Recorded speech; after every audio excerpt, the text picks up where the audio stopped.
Hello, I'm Sue McKenna. I'm really sorry that I'm not with you for the academic orientation program. I'm not on campus this week, and I hope it's going really well.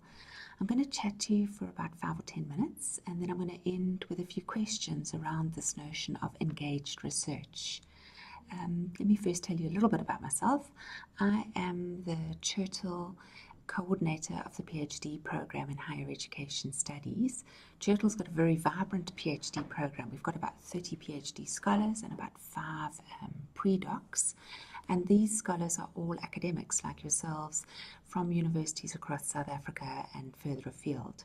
They are all researching one or other aspect of higher education studies, maybe teaching, learning and assessment, or funding of higher education, or looking at the relationship between universities and the state. Our PhD scholars are all studying part-time and working full-time as academics, and we've used a variety of structures to try and support these scholars over and above the kind of traditional supervision relationship. We use quite a vibrant online space for our conversations. We use RU Connected, which is the Moodle-based learning management system at Rhodes University. And in that way, we keep in touch and we share readings and discussions and so on. We also have 3 doc weeks a year where we come together as a group and we have guest seminars, methodology workshops, panel discussions, scholar presentations, and so on. I'm a huge advocate for postgraduate scholars working together in communities and not only relying on that individual relationship with the supervisor, which can lead to a fairly lonely journey.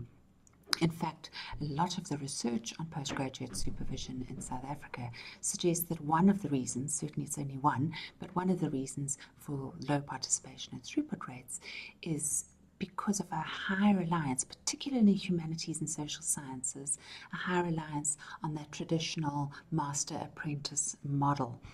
And I think that part of the questions we're now asking around decolonizing the curriculum at postgraduate level should perhaps look at the extent to which our postgraduate pedagogy is the most appropriate. I do have another job. For 50% of the time, I am the director of the Center for Postgraduate Studies, and this is a new center. It's more virtual than real at the moment. And it's a new structure, and we're looking at ways in which we can support our postgraduate scholars and supervisors. And I think we've got some pretty exciting initiatives that are up and running, and I'm just going to tell you a little bit about them. This information will also be sent out through the research list, so you need to find out how to subscribe to the research list, and through other mechanisms. I said I've got a mailing list for postgraduate scholars, and I'll put up posters around campus and so on. And of course, you can always email me for details. One of the initiatives that we offer is the postgraduate orientation program, and you can have a look there at the draft program. Most of the sessions of the postgraduate orientation program are offered on a Tuesday afternoon from 4 to 6 p.m. and these sessions are open to any postgraduate scholars and to any supervisors, so please do feel free to join us. The idea of these is to provide spaces for collaboration and conversation and to augment what is offered within departments and faculty, certainly not to replace that. So we start on a Thursday actually with a welcome event, but most of the other sessions on on a Tuesday, 4 to 6 p.m. So we've got a session on what is a master's degree, what is a master's degree, what is a PhD, how do you plot out your degree. A lot of scholars entering postgraduate studies have no idea of the sort of time commitments and what's expected of them.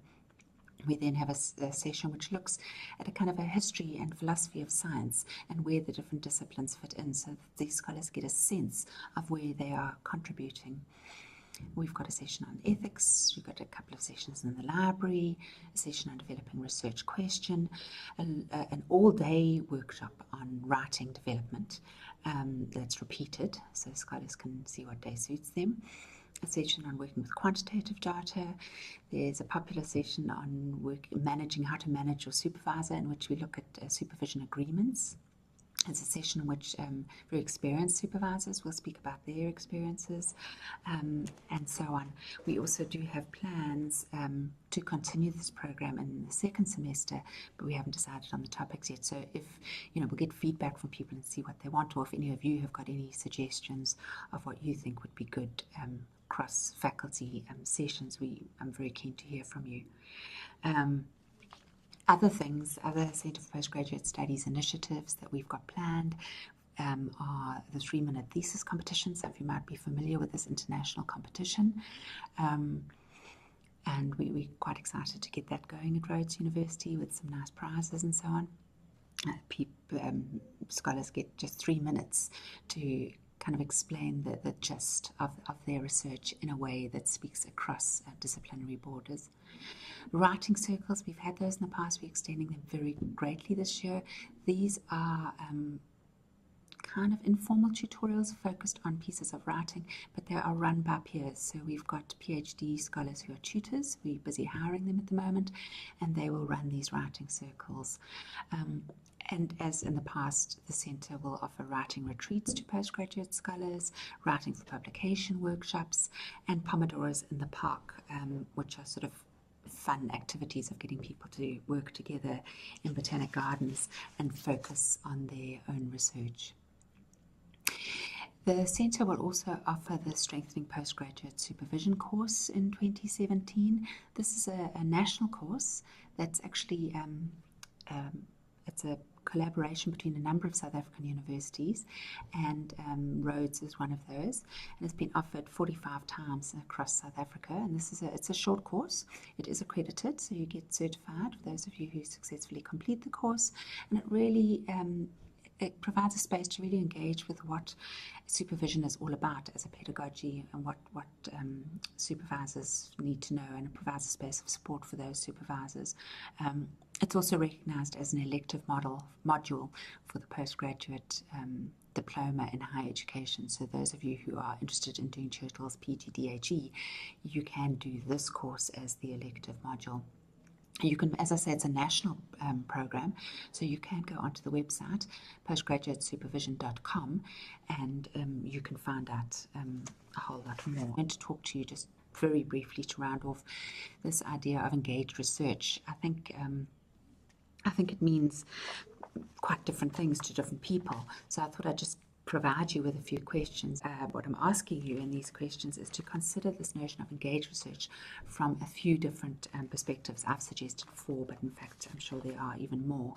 The first one is around engagement with the discipline. To what extent is your research contributing at the boundaries of the field? To what extent are you engaging in terms of building your discipline? And if that is important to you, what does that mean for you as an academic? What are the responsibilities you have if you see it as part of your role to be engaging with pushing the disciplinary boundaries? And then the second notion of engagement, I thought, was with engagement with the social realities around us. We've got urgent demands in this country, in this province, in this town. Does your research engage in some way? Do you contribute to solving some of these wicked problems that we find around us?